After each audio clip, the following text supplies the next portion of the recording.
There is a moment in every human life when the masks we wear begin to suffocate us. We spend years trying to please, bending ourselves into the shapes others expect, waiting for the world to tell us who we are. But Carl Jung warned us, the more we identify with the persona, the mask we show to society, the further we drift from our authentic self. And when you live too long as a mask, you forget the face beneath it. Respect, authority and power in life do not begin when others see your worth. They begin the moment you see yourself clearly. This is what Jung called individuation, the lifelong process of becoming who you truly are, of reconciling the many fragments within you until you stand as a unified whole. And make no mistake, when you begin this process, the world feels it. Your energy shifts, and energy, as Jung himself said, does not lie. Most people chase approval because they fear rejection.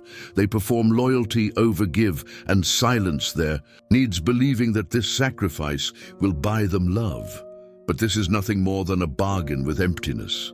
Jung would call it living under the domination of the collective shadow, where your own value is hidden because you project all strength, all goodness, all clarity onto others, while leaving yourself hollow. The first step in reclaiming power is to withdraw from this unconscious transaction. Withdraw excess access. Guard your time and energy as sacred, for what is given too freely is rarely respected. Jung observed that what remains unconscious controls us, and until you make your boundaries conscious, people will trample them without guilt. You silently teach others how to treat you by how you treat yourself. If you accept disrespect, neglect, or inconsistency, you are signaling that your inner standard is negotiable. But the moment you decide that your energy is a temple, not a marketplace, you reclaim authority. Yes, some will resist. They will accuse you of being distant, cold, or arrogant. Let them. Jung reminded us that growth always provokes resistance, because others prefer you in the role that benefits them. But individuation requires you to disappoint those who prefer your mask over your truth. That disappointment is not cruelty, it is clarity. When you step back, when you say, no more, the silence you create becomes louder than any explanation. You do not need to prove your loyalty to those who never showed up for you. You do not need to fight to be chosen. You simply choose yourself.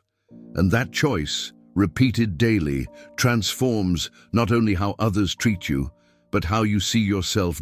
This is the first great Jungian principle of self-respect. Honor the self within you. The self, in Jung's psychology, is the totality of who you are.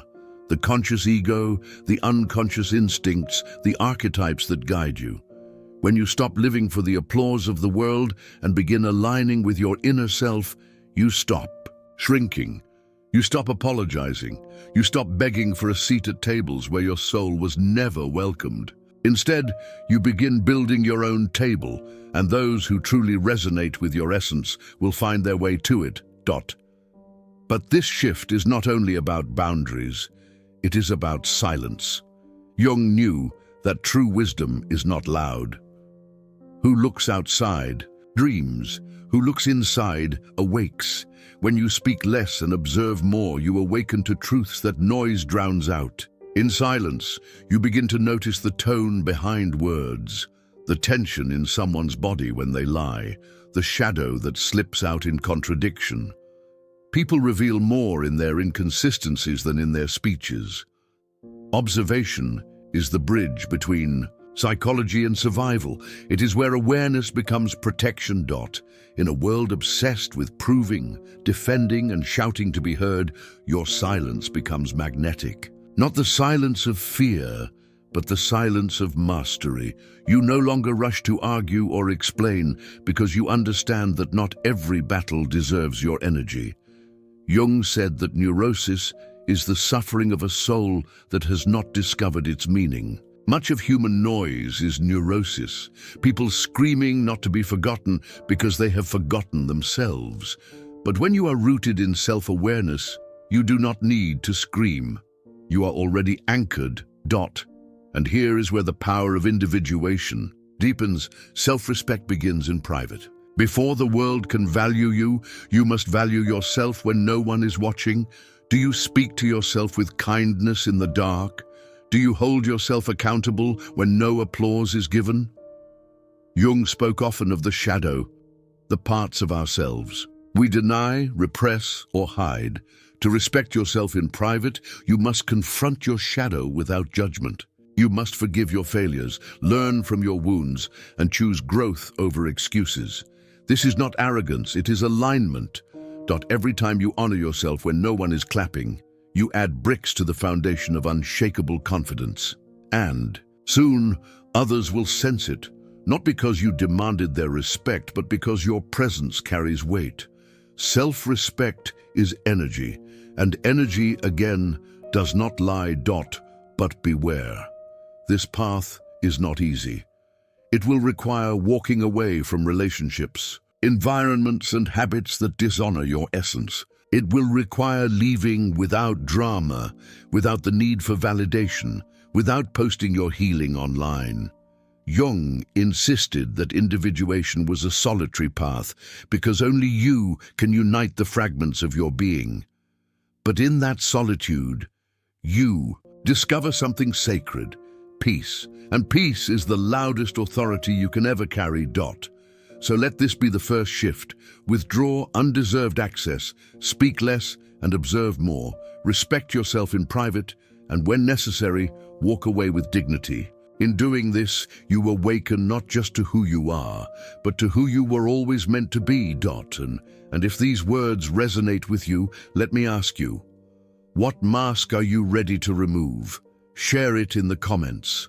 I would love to hear your story, and if this message speaks to you, subscribe so we can continue exploring Jung's wisdom together, because this is just the beginning of the journey. Every time we choose an excuse over action, we are silently shaping the story of our lives. It may seem small in the moment, telling ourselves, "I'll start tomorrow," "I don't have enough time," or "I'll wait until I feel ready." But those little sentences carry enormous weight. They are not just words, they are bricks, and with every excuse we build a wall that separates us from who we are meant to become. The truth is, excuses are seductive. They sound rational, even comforting. They protect our pride by convincing us that failure wasn't our fault. It was the circumstance, the lack of resources, or the timing. But in reality, excuses are thieves. They steal potential, they rob us of growth, and they keep us chained to the very life we say we want to escape. Think about it. When was the last time an excuse ever moved you closer to your goal? When did postponing a dream ever make it easier to achieve? Excuses don't solve problems, they multiply them. They drain energy, weaken resolve, and slowly convince us that this is all we're capable of. And that is a dangerous lie. What makes excuses so powerful is not their truth, but their believability. They sound reasonable, but they are poison disguised as comfort. If we don't challenge them, they will define us. If we don't break them, they will break us.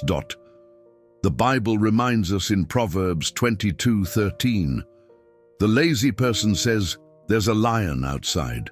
I'll be killed in the public square.'" Notice how the lazy man invents danger as an excuse to avoid responsibility.